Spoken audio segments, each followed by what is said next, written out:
My books have been stacked in piles like this for the longest time, and I honestly was just gonna leave it like that.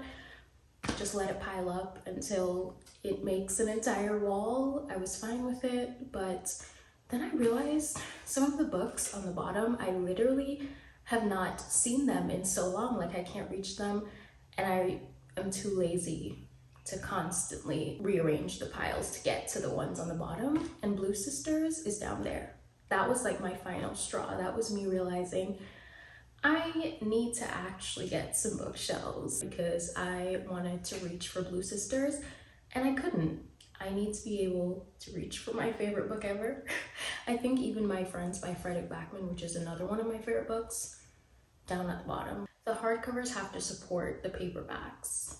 Anyway, the system clearly is not working, so let's finally build some bookshelves. These bookshelves that I got, I'm honestly kind of curious how much space I'm going to have left when I'm done storing these. I kind of just looked at everyone else's pictures and the reviews and I was like, you look like you have more books than me, so it should be enough space. I feel like I cannot determine like how much space I actually need.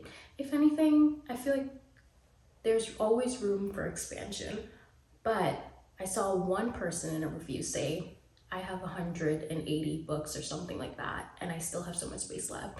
And I feel like I don't have 180 books. So that's something we're also going to be doing. We're going to be counting all these books because, again, I can't look at my books and be like, that's around 50 books, that's around 100 books. I have no idea how many books are here. I can't even give an estimate. I just can't look at it and think of a number. Actually, you guys guess, how many books do you think I have? And then I'll count it and I'll tell you. If I had to guess, I would say maybe around 100. Maybe, I literally don't know. But anyway, I'm gonna build a bookshelf now. Hopefully this doesn't end in tears because I am terrible at building furniture and it usually does end in tears. Pray for me.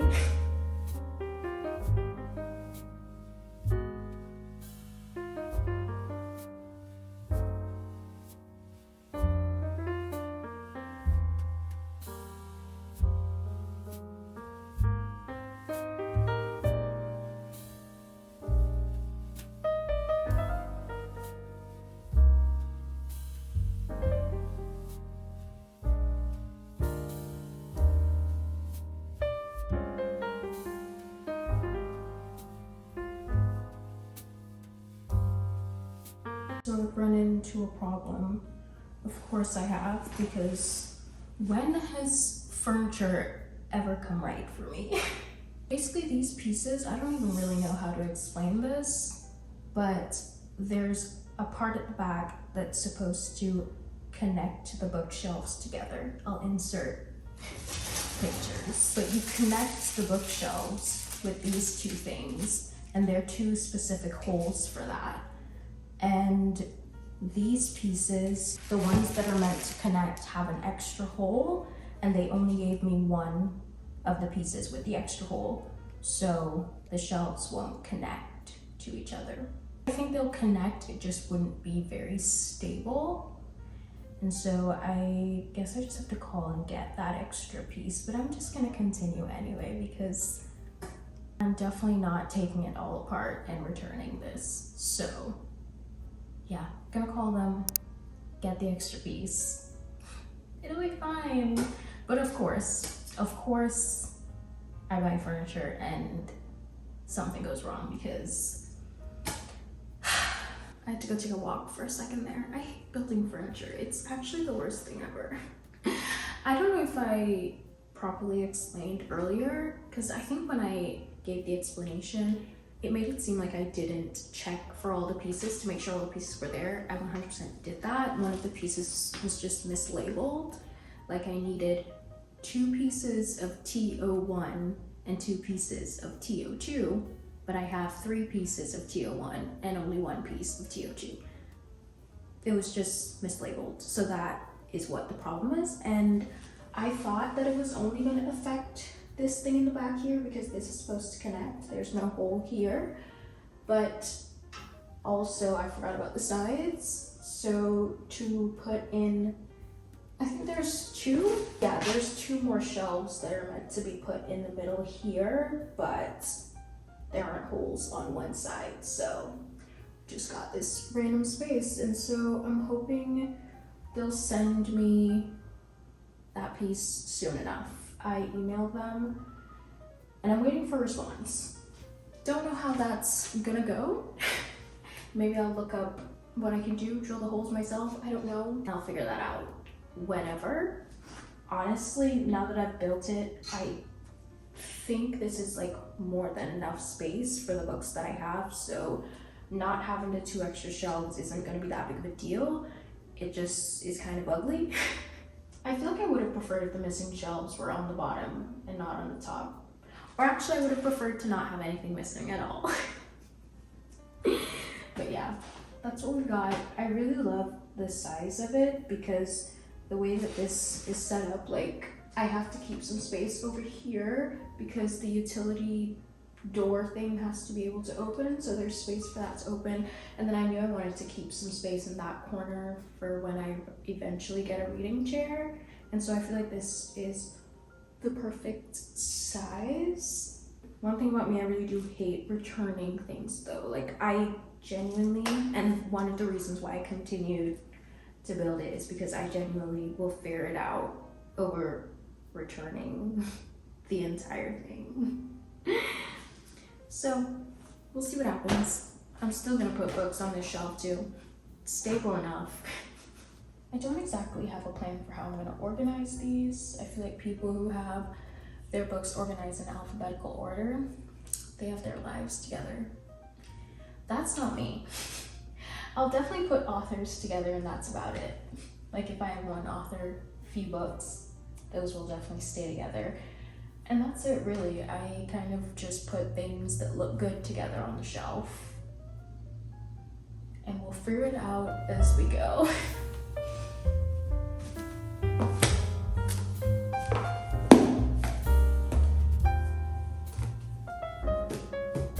Also, series need to go together, and I feel like right now, series weren't even like in stacks together. I was just so unorganized, because I definitely have other books in this series. I think. I don't even really know. Okay, I know for sure I have books in this series, and that's on its own.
Okay, so I'm done putting all of the books on my bookshelf, and I'm not gonna lie to you, even if they sent me that extra piece tomorrow, I don't know when I'm gonna fix this because I am a procrastinator. So I put all the books on the bookshelf anyway because I don't know when I'm actually gonna fix it, but when I fix it, we can do this all over again. We can rearrange things. I kind of already have in my mind what I'm gonna do. Like I'm probably just gonna put these bottom shelves up here. But anyway, that's later's problem. Basically what I've done here, this side is more so literary fiction, contemporary fiction, a bunch of other genres, and then this whole side is mostly romance because I mostly have romance books, so it's easy to like just do romance and everything else. And Well, up here I just have Heartstopper, and here I just have Heartless Hunter and Rebel Witch. That's just random, no reason. The next two shelves are actually my physical TBR. These are all the unread books I have right now, and it's the same way. These are mostly literary, contemporary fiction, and other genres. And over here, these are all of my unread romance books. There was one of them, oh yeah, Other People's Summers. I don't know if there's romance in that or not. I'm pretty sure it's more so about friendship. So I put it over here, but who knows? And then this one's Storybook Ending. It says it's a love story, and I'm pretty sure this is more so about friendship, but there might be a romantic relationship involved. I don't know, but you get the vibe of what I'm going for here and there. Obviously this series, Boys of Tommen, is considered romance, but it's traumatizing. I like to call those rom-troms. Like rom-coms, romantic comedies, rom-trom is like a traumatizing romance book. Rom-trom. Anyway, the next two shelves here, I kind of just figured that if I ever film here, this might be in your eyesight the most. If I'm like sitting, or even if I'm standing, this is in your eyesight. And so these are like my favorites mostly. And again, over here is mostly literary and contemporary fiction. And then these are some of my favorite romance books. The exceptions here are the fact that I love this series by Sarah Adams, and then I put the rule book here with it because it's the same author, but I don't really care that much about that book. And then for Carabas Stone, I really like Promise Me Sunshine and No Matter What. I really liked Ready or Not too, but it's not my favorite ever. Also loved The 7-Year Slip, and I kind of hate the Dead Romantics, but where else would I put it, you know? And this right here, which was behind me, I feel like this is the focal point right now, since we don't have the other shelves. As I said, these might move up, problem for later me, but these are like some of my favorites for sure. All of the Emily Henry is here, and I've got all of Frederick Backman's books here as well. I have The Favorites by Lane Fargo. I loved that book, and Blue Sisters, one of my all-time favorites. Cleopatra and Frankenstein is a book that I loved as well, but not as much as the others. Again, gotta keep the authors together. And then I just have some series down here, the Magnolia Park series, Binding Boys of Tommen, and what's this series even called? Fourth Wing Imperium? That series. The Divine Rivals duology, which I love so much, and then God of the Woods just fit there, so that's there. So coming down here, these are romance books that I really enjoyed as well, but just not as much as these. And I have all of my Abby Menace here, and I left a little space because Abby Menace, her new release for this year, it's already out. I haven't gotten it yet. I've kind of been waiting to hear what people have to say about it. I kind of do want to hear other people's opinions. I remember last year, Say You'll Remember Me was kind of controversial. Some people loved it, some people hated it. I feel like I did see more hate for it though, because it was just such a sad romance book. I loved it though. I kind of am curious about everyone else's opinions, so left the space for that because I'm 100% reading that this year. I have Carly Fortune and Ali Hazelwood here, and these are two authors that once again love some, don't love some as much. And then Annabelle Monaghan, loved summer romance. That year, that was one of my favorite romance books. I don't like Nora Goes Off Script, and I just read It's a Love Story from the library. If I were to ever purchase that book, I'd love to have it on my shelf because I love that one a lot. Don't really love Nora Goes Off Script. Honestly, could switch that out for It's a Love Story. And then I have Heated Rivalry. I also left a space there because I have The Long Game, and so. And over here are also books and authors that I love and some that I just didn't love as much as the ones up here. We have Kristen Hanna, and I just put it in order of when I read the book. And then I have two classics, which I enjoyed those both. A Little Life. I have all of Taylor Jenkins Reid's books here, which I love all of these. I just couldn't fit her together up here. So she's here. I think this is an unpopular opinion, but I love this book, Pineapple Street. Loved One, Bittersweet, The Wedding People, Deep Cuts. These are books that I had really high hopes for, and they're not my favorite. They're like, okay. They're somewhere around 3 stars. Bittersweet was 2.5, but I think I rated the others like around 3.5, something of the sort. So not bad, but not my favorites. They're all such good covers though. Down here are books that I read a long time ago. These aren't books that I dislike by any means. They're just kind of books that I don't really reach for a lot because I just read them so long ago and I feel like I've talked about them enough. Some of them I do dislike though, like Animal by Lisa Taddeo.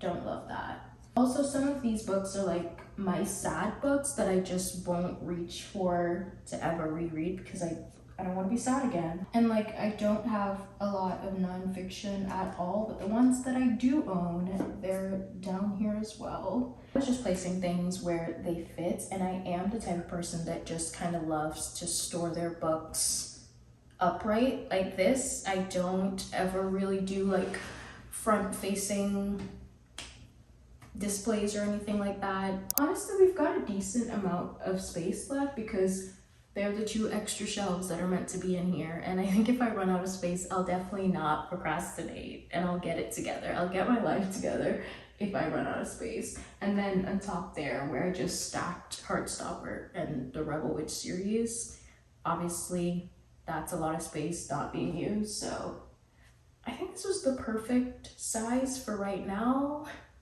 Oh, I am getting rid of 3 books. Let me show you. So I have been contemplating getting rid of my Avatar books for so long, and curiosity was just holding me. Like, I was holding on to it. I was like, I'm so curious. I kind of want to know. Everyone always talks about this. I want to be in on the conversation. But now that she announced another book in this series, I really just don't care. Like, it hit me. Girl, you don't care. Why are you trying to be a part of the conversation? I mean, I get why I'm trying to be a part of it. I hate having FOMO. I wish I knew. Maybe I'll just look up spoilers of the whole thing and join the conversation anyway. I feel like with that announcement, if you haven't read Avatar yet, you're gonna feel one of 2 ways. You're gonna feel like, oh, I should really get to it. I should get on it, read the whole series so when that one comes out, I'm caught up with everyone else, and I didn't feel that at all. I felt the complete opposite. I felt like, all right, congrats, good for you guys, but I just don't care. So yeah, this one I did write in it. I underlined something because I did read this one, and so I'm just gonna put this in the free library at my apartment, but this one is completely new. Didn't read it. Well, not completely new, but it's in red, not underlined or anything, in pretty good condition. So I'm gonna donate this one to my library. Also, I donated Powerless and Reckless to my library the last time I did an unhaul, and I completely forgot that I owned this. I really did like this. Like, I enjoyed this novella more than I enjoyed Powerless, the first book, and then I never ended up reading Reckless because I got a major spoiler for it. I think it's because the people in this novella, the characters in this novella, I just liked them more. I found them more interesting.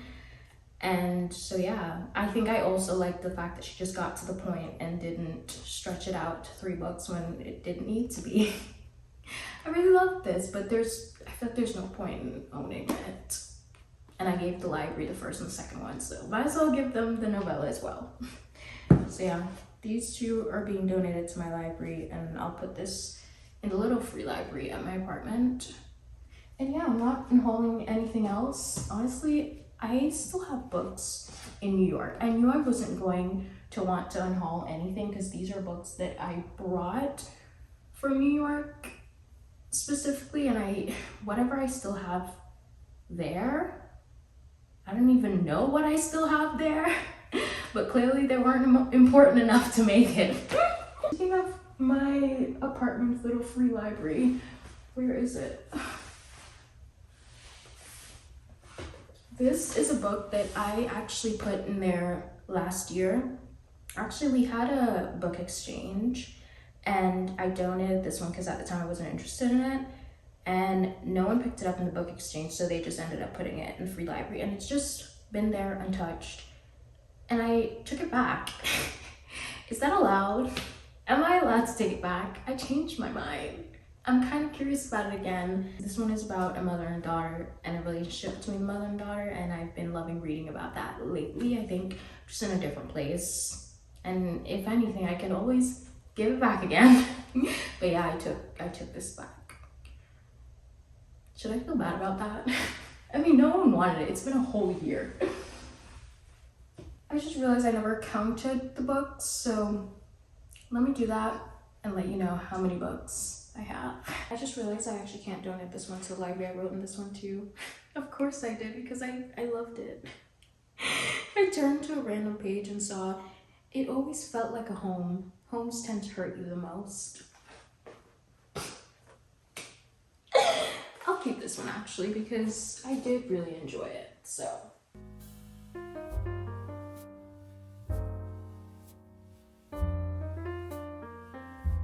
I counted 171 books.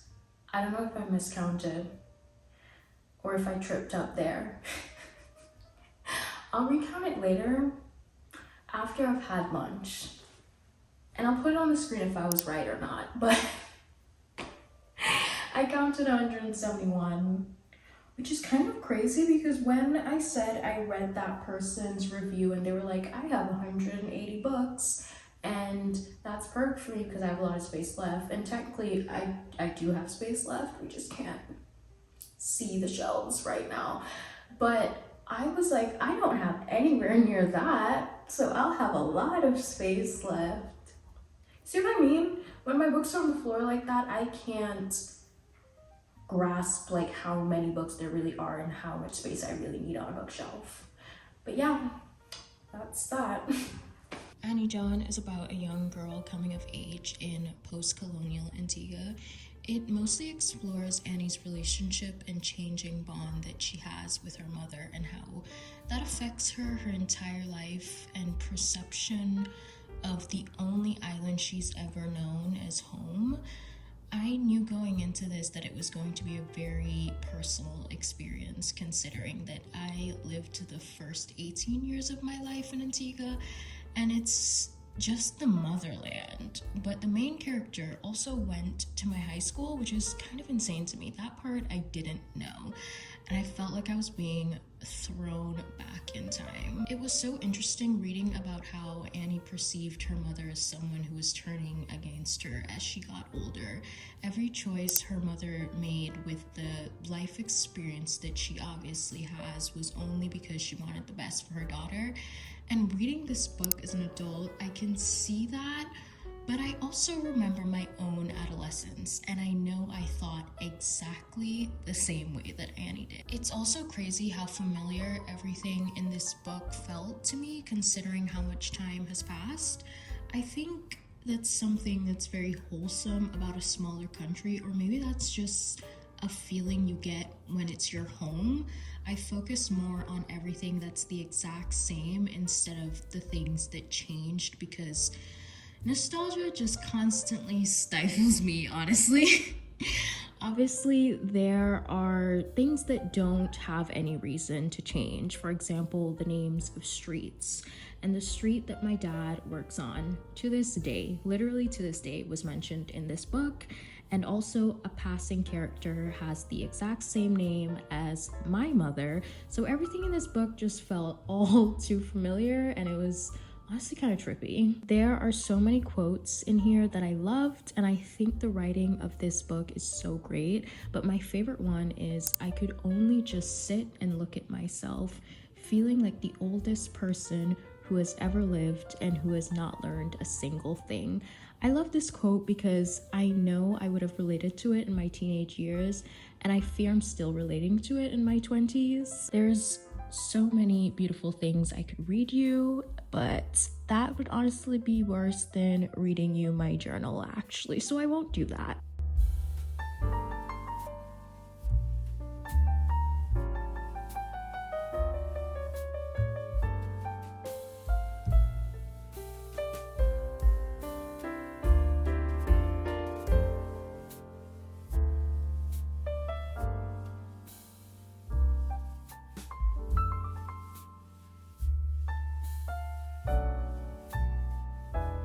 So this month I actually rated a lot of books 4.5 stars for some reason.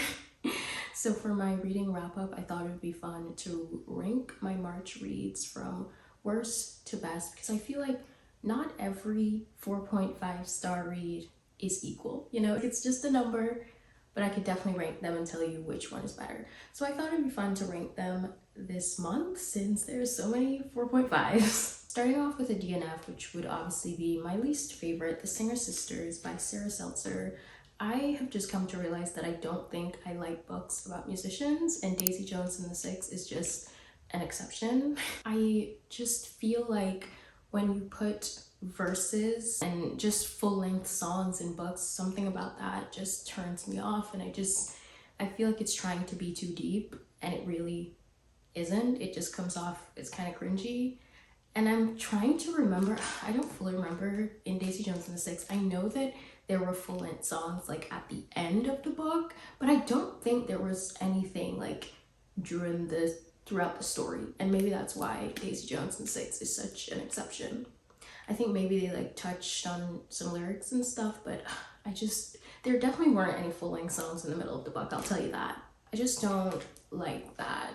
I don't know what it is, but yeah, I DNF'd this. Also, this book was doing this thing where it showed different timelines, and it was trying to build suspense because there are family secrets, but the family secret was just so obvious. So instead of building suspense, it kind of just felt messy. I felt like I was reading a drunk person's journal. So yeah, it just didn't work for me. So next up we have You and Me and You and Me and You and Me. This book is about a married couple who's going through a rough patch, but the husband finds these mixtapes from their past. When they were younger, they used to exchange these mixtapes, and he realizes if he plays it in a very specific machine or whatever, it can take him back in time to when they were giving each other that specific mixtape. So he's learned that he can time travel, and they decided to use this to try to like fix some of their relationship. But the thing about it is I feel like they were going back in time and doing very boring things. Like she was telling him put the toilet seat down, and it just felt very boring throughout most of it. And then I remember just as I was thinking that, wow, this is so boring, a lot started happening, and they started to change bigger things that obviously changed the trajectory of their entire life and also all of their memories along with it. But it was just so sad. Obviously, the bigger point of this book, the bigger message is be careful what you wish for. And so I understand that it had to go downhill, but I don't know, I just wish the time travel part of it was a little bit more fun. Maybe it could have been more fun before things started to hit the fan. I don't know. I just didn't really love this one. It went from boring to depressing. I just felt like they were never gonna come back from it because it took so long for stuff to start happening. Yeah, don't love this. Not my favorite. I think time travel is such an interesting thing to write about, and it could be done better. So this one was 2.5. So next up I have the redo list, and this is about Willow, who experienced a very public and embarrassing breakup. So she decides she wants to recreate a lot of the memories that she had with her ex. She did a lot of firsts in life with her ex-boyfriend, and she just wants a chance to like recreate those moments and not have them be attached to him. And she decides to do this with her brother's best friend because she is house sitting for her brother over the summer, and her brother's best friend is there to look out for her, and he's the only person that she knows in this town. So they start spending a lot of time together, and she's doing things on her redo list with him, and they fall in love and blah blah blah. I really enjoyed this book. I thought it was cute. I thought it was really fun. I just feel like it should have wrapped up a little bit sooner, and I also felt a little on edge because I knew that the brother was going to come back eventually, and it was one of those types of things where the brother was like, stay away from my little sister in a romantic way, but like look out for her type of thing. And we obviously know he was going to come back and be upset, and I just felt like when the book is so long, I was just sitting there waiting for this moment to happen, for this blowout, and just like, it's not gonna be good. So when I'm just like sitting there waiting for it, I felt like I wanted it to wrap up a little bit sooner, so there was that. So yeah, this one was 3.5 stars. And then I have Pride and Prejudice by Jane Austen. This is about Elizabeth Bennet and Mr. Darcy, and Elizabeth's mother wants to make sure that her daughters get married and they're set for life because their financial status of their family right now is just a little bit uncertain. So she wants to make sure all of her daughters get married. They meet Mr. Darcy one night and no one really likes him in the family. They think he's arrogant, and Elizabeth specifically doesn't really like him. Also, Mr. Darcy's kind of like looking down on her and her family because of their status in society. And they both kind of just realize they misjudged each other.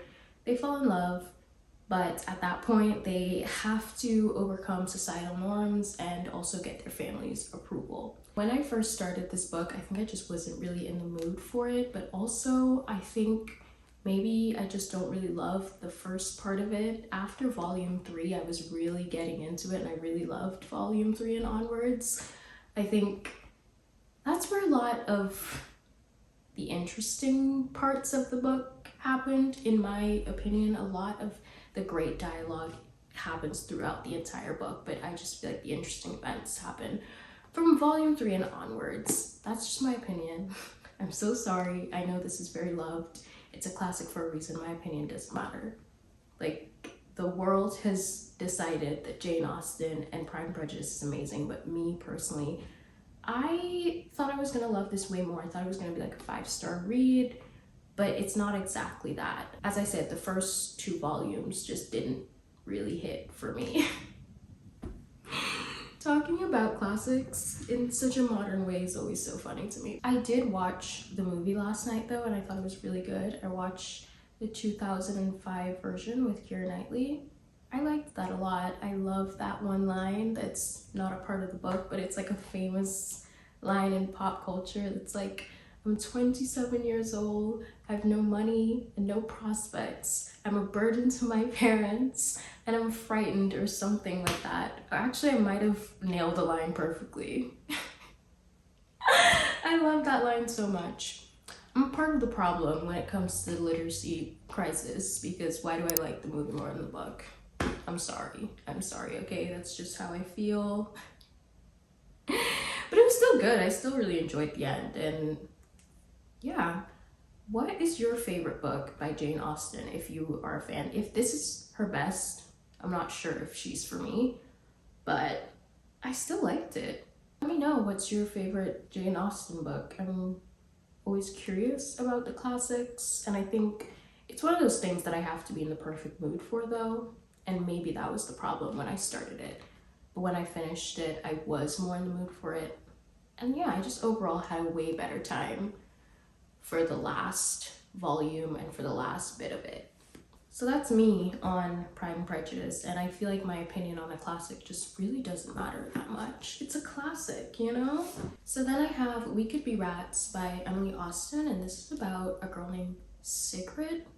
I've never seen this name before, so if I'm pronouncing it wrong, I'm so sorry.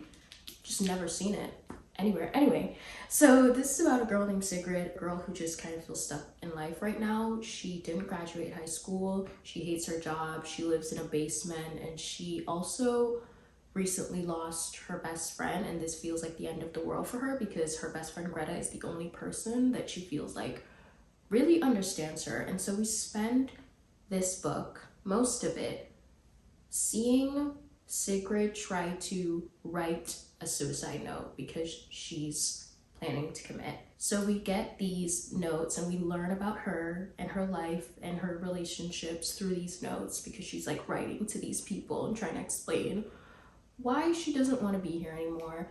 But there's a bit of a twist with the sister, and then we learn things about the people in this town and the connections that they have. And I think all of that was a little bit unexpected for me, but like in a good way. I was like, this is not how I thought this book was gonna go at all. But I really enjoyed it. I really enjoy Emily Austen's writing. So yeah, I really like this one, and I won't say too much on it because I think the unexpectedness of it all really contributed to my experience. Then I have In Your Dreams. This is the last book in the When in Rome series. It's about Madison, who's a chef, well, she was a student in New York. She was working towards becoming a chef, but she doesn't really like New York, and she feels like going back home to her small town, Rome, Kentucky, is like admitting failure or just admitting defeat, accepting defeat. Why is that saying? That's the saying, accepting defeat. Yeah, she doesn't want to do that, and she doesn't want to go home. She's gonna feel like a failure to all of her family and friends if she goes home. But James, someone she's known for a really long time, her brother's best friend, is opening a restaurant, and he asked her to run it. And so she feels like this is her out. This is a way that she can be like, hey, I'm coming home, but it's like to run my own restaurant. So she doesn't have to admit that she's a failure, but she's struggling a lot with feeling that way. And we see that throughout the book. We see her struggles with wanting to be home, the struggle she had in New York, the struggle she had with her relationships. And yeah, we learn a lot about her. We also see how James has kind of been yearning for her for years, and I loved that. I just love this series. It's very simple, very classic rom-com, and I always feel like if you know you're getting into just a very, very, very simple romance book, you can enjoy these, and I always do. I love the entire series so much. So next up is One and Only, and this is a book about a woman who works in a matchmaking business, and it's her family's business. Her family has these magical powers to know people's soulmate, and so that's like the secret part of it. But on the front, it's just a regular matchmaking business. No one really knows that they have these magical powers. They use this like red string theory thing to figure out the name of each client's soulmate. But basically the main character who works at this business, she has known her own soulmate's name for I think about 10 years, but she just can't find him anywhere. And her 40th birthday is coming up. She's feeling like she's ready to move on with her life. She's ready to start a new chapter. If she wants to have kids, she needs to find him soon.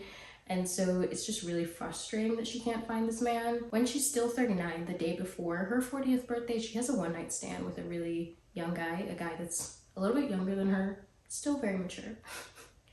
And she's just like, whatever, I'll just have fun.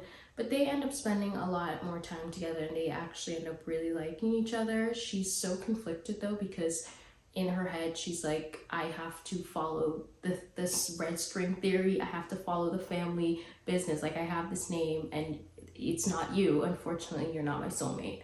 And then there's also the fact that he's a lot younger than her. So she's feeling so conflicted about that. And as they spend more time together, she ends up meeting his boss, and his boss turns out to be her soulmate, the name that she's known, the man that she's been looking for all those years, turns out to be his boss. So it's kind of a love triangle as well. I think, honestly, I don't love a love triangle, but I'm fine with it when I get what I want. Like, if the person ends up with who I'm rooting for, then it's like, whatever, I'm okay with the love triangle. I thought that this was really entertaining, and I loved the magical realism part of this book. I always feel like it's a little bit fun, it's a little bit silly. And that's another thing about You and Me and You and Me and You and Me. I just feel like there was a little bit of magical realism to this as well, and I always expect that to be fun and a little bit silly, and these people are just going through it. Like, where's the fun? Where's the whimsy? You know? I think with reading One and Only first, and this being a book that I read also in the same month that has a magical realism aspect, like, this is how I like it to be done. At least now I know. Now I know my own taste. I tried it both ways, and I get that this was just realistic when it comes to a marriage, but I was not having fun. I want to have fun. Anyway, back to One and Only. I really loved this. I had such a great time reading this. I have It's a Love Story next, and this is about Jane Jackson, who is a former child actress, and now she's still working in Hollywood. She's trying to get her script to become a movie, and she feels like this is her last chance, or else she's just gonna feel like a failure. Everyone else, her peers, are on to better things, and like have moved on, they are married, they have a family and stuff like that. She's just feeling like a failure right now, and she's really trying to get this movie made. And in a meeting, she said that she knew this really famous singer, and that's the only way that they'll make this movie. They're like, okay, we'll make it. We need that one big thing for the movie, and we'll make it if he is in the movie. And she's like, yeah, I know him. I'll get him to do the song. The only problem is that she hasn't seen this man in 20 years. The last time she saw him was when she was a child actress, and they weren't exactly close. You know, it's not like they had a good relationship. So she has to go on a hunt for this guy in Long Island. So one of the people in that meeting was Dan, who is his name Dan or no, his last name is Finnegan or something. That's what it's like, is his name Dan or Finn? It's Dan. So Dan is sort of like a work rival. They don't like each other. They don't really get along. It's not that deep though. You know, enemies to lovers in romance books, it's never that deep. So it's nothing crazy, but they don't exactly get along. And Dan's family lives in Long Island, so they end up on a trip together, trying to find this singer, trying to get him to do a song for the movie in Long Island, and they stay with his family, so it's also like close proximity. And my favorite part about this book was those moments of them on the East Coast with Dan's family. I loved the family so much. Like, she showed up there and it was instantly like, you belong here, you belong with these people, that is your family, girl. Like, I don't even know about the man. We can get rid of Dan, that's your family. No, I really liked Dan as well, and I liked how they bonded. And I feel like everything just fell into place in a nice way in this book when they were at the family home. I don't know, it felt really wholesome. I just really liked this. I just had a good time reading it. I felt warm inside. It's the family. It's the family. Next I have No Matter What by Cara Bastone, and this is a book about a married couple who is headed for separation after a really traumatic accident. They just can't connect anymore. They don't feel connected, and things just hasn't been good in a really long time for them. The male main character, he is planning to move out, and this is just the one thing that's really setting the female main character off, and they're just not in a good place. She starts doing these drawing lessons, and she's just like redirecting her energy into something positive. And these drawing lessons have been such an inspiration for her. Her husband offers to sit for her so that she can draw him and get some practice, and they end up spending a lot more time together because of this, and they start reconnecting and talking more. Miscommunication is huge in this book. I think if you hate miscommunication, there's potential for you to hate this book, and it was frustrating, but I feel like I understood why they were miscommunicating so much, and I think I just could understand why they didn't want to talk about it and how they got to this bad place. And you learn a lot about his brother as well, who is the female main character's best friend. All of it just, to me, made sense. No matter how frustrating it is, it just felt like real life. I think also as I continue to read this book, I realized that the male main character, he is more so the type of person to show up, and he will show his love in different ways, like acts of service, and he's just not very good at communicating. And as frustrating as that is, it was so nice to see him showing his love for her in so many different ways. I really enjoyed kind of learning his way of loving, no matter how aggravating the lack of communication was. Also, if you're a Cara Bastone fan and you've read her other books, I think the end of this book will really hit for you. I've read her other books, and this one just really brought it back together for me, and I thought it was beautiful. I love the end of this book. After I finished reading it, I actually did go back and read the end again.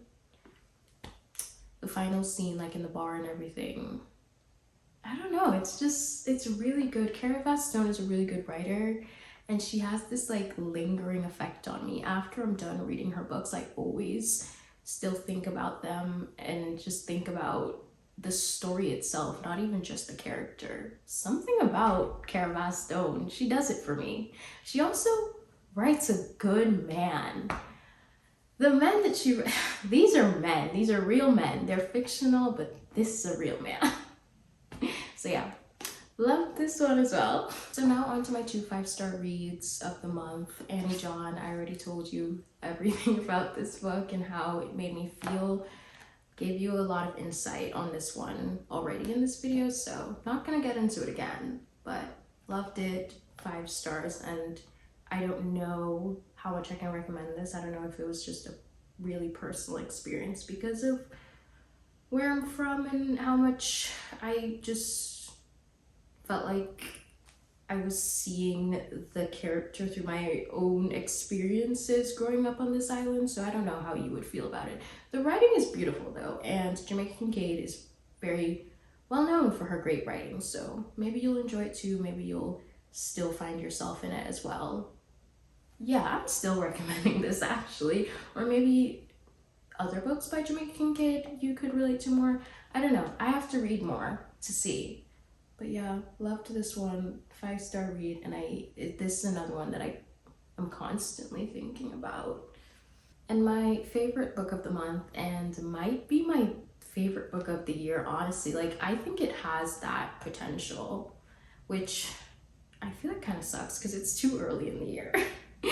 But this book is about Lucy, who lives in the Irish countryside, and everyone around her, her family, her friends, kind of just has these expectations for her to live a conventional life, grow up and be basically like her mother, take care of the home, marry one of her neighbors, like the boy that lives in her neighborhood, who is friends, like his family is friends with her family. Everyone expects them to be together. His name is Martin, and he does play a huge role in this book. She loves Martin as a best friend.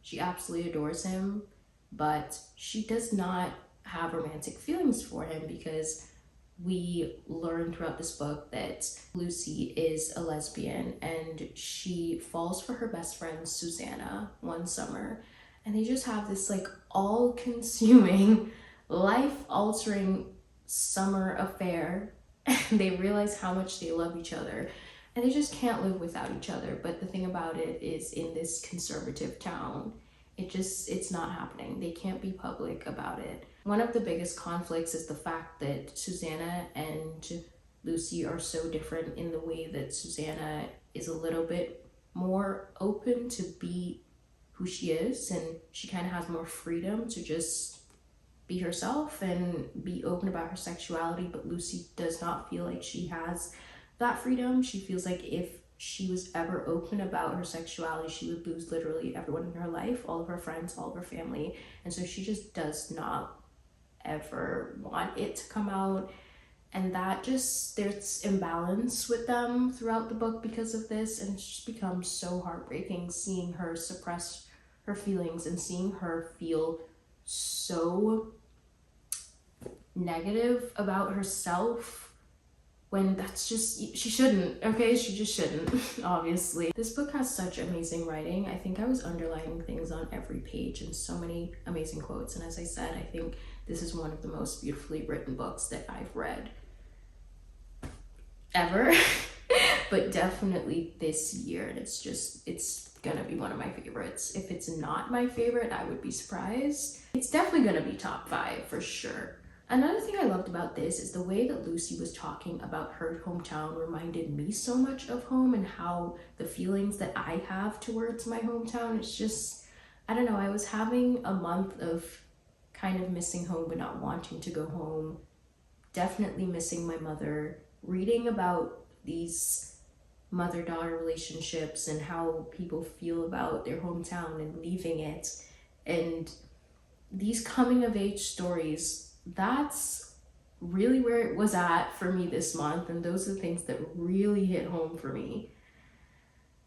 So yeah, this is definitely the top book of March and might be of the year. We'll see. At the end of the year, maybe we'll come back to this and be like, you were right, this was the top book of the year. But yeah, if you could only read one of the books that I talked about here today, let it be this one. Please let it be this one. So with the wrap up that I just did, you can see that I completed my March TBR. For some reason, there were only 5 books instead of 6. I don't remember why I did that, honestly. But I'm gonna choose my April TBR now. I'm kind of gonna choose it very randomly, and I'm gonna focus on getting books off of my physical TBR, because I feel like when you choose 5 or 6 books, there's still so much room to just read whatever you want. If I get newer books, I can read those. So I'm gonna focus here. So Almost Life, this is definitely going on there. I think Rosalie told me that she was about to listen to it on audio, and so I want to be a part of the conversation. Any book that Rosalie's reading, I would like to read as well. She told me to read Slanting Towards the Sea, and that's actually my current read. But yeah, Almost Life is definitely going on the April TBR. Also, just feel like this is gonna be a good one. I have high hopes. It's also my 2026 TBR, so getting through that nicely as well. This is coming up on a year of being on my TBR because I got this like around the time of my birthday. I got this in a birthday haul. My birthday's at the end of this month. So I'm just like, maybe I should get to it. Maybe I should read it. Very random, once again. I'm down to read this. I didn't even say the title and I was kind of covering it. It's The Husband's Secret. Down to find out what the husband's secret is. This book, Storybook Ending, is a book I got in my Valentine's Day vlog. It was a very random pick, and I just feel like this might be a cozy and wholesome story, which is always something that I feel like I should throw into my reading, because sometimes I can read some really emotional things that don't leave me feeling the best. So I'm hoping that this is a really cozy and hopeful book, like I think it might be. Pretty sure it's like focused on friendship, so putting that on there. Loved and Missed, the book that was originally mine that I put in a free library, hasn't been taken for a year, so I took it back. I'm gonna read this, see how I feel about it, and we can continue on reading about mother-daughter relationships and how devastating they can be. I'm also gonna do a novel love story. Very random, but I remember really loving Ashley Poston's The 7-Year Slip. Honestly, that year was like one of my favorite romance books, and then I didn't love The Dead Romantics, but The Dead Romantics came first, so maybe she improved.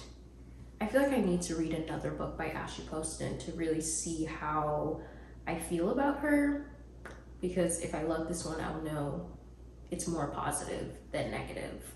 So I'm hoping to love it as well. And this one, the premise of it sounds so fun. The female main character is gonna end up in her favorite book or something like that. Like she's gonna end up being a character in her favorite book. How fun is that? And as I said, when it comes to magical realism, I like it to be fun and silly, not hard. So hopefully this one does what I need it to do. Okay, so I know I said that I was gonna focus on the physical TBR and the books that are here, but I did pre-order yesteryear from Blackwell's, and so it's going to be on the physical TBR eventually. If it does come in April, whenever it comes in, that'll go on the April TBR as well. So these 5 plus yesteryear, that's my April TBR.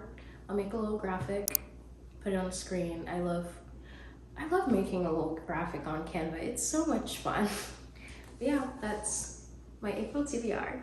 It's been a couple days since I built the shelf and organized my books, and I just recounted it, and I have 168 books. The only thing that I changed in the last couple days is that I went in and rearranged a few books. Like I don't want any colored spines, the same color spines, to be next to each other. So if they're 2 blue spines next to each other, I would separate it and put a pink one there or something like that. I just feel like it makes the shelf look more colorful. I don't know, except for the Penguin Classics, I just leave those together because they're all black anyway. My shelf might be a nightmare for someone who's very type A or like very specific about things, because I realized the way that I organize things, for example, if I put a series together, sometimes the first book in the series goes from like right to left, and then other times I do it the opposite way. So there's kind of a lack of organization there. I kind of don't care. So I'm sorry if you've noticed that and you're thinking, girl, I'm satisfied with it. I think also knowing that I'm gonna have to do some rearranging again when I do finally get the piece up there that I need to change to get more shelves. Yeah, it's all good. I'll just let it be what it is now, and I think once I live with it a little bit more, I'll know exactly what I want it to look like as time go on. Also, as I read more books and I have to like rearrange the TBR shelves and stuff like that. Speaking of that extra piece, they emailed me, they sent it out, they gave me the FedEx tracking, so fingers crossed that everything goes well from here and I'll get it soon. And maybe I'll fix it sooner than I thought, because I am kind of lazy. You guys, they sent me an entire new bookshelf. Talk about overcorrection. I guess I really do have room for expansion if I ever need it. I'm literally filming this as I'm editing this video, and I didn't move around any of the books. I just filled in the missing pieces. So more on this in a different video. Anyway, thank you guys so much for watching. If you enjoyed this video, like and subscribe for more. And if you got it to this point in the video, comment a book stack emoji. Thanks again for watching, and I'll see you in the next one. Bye!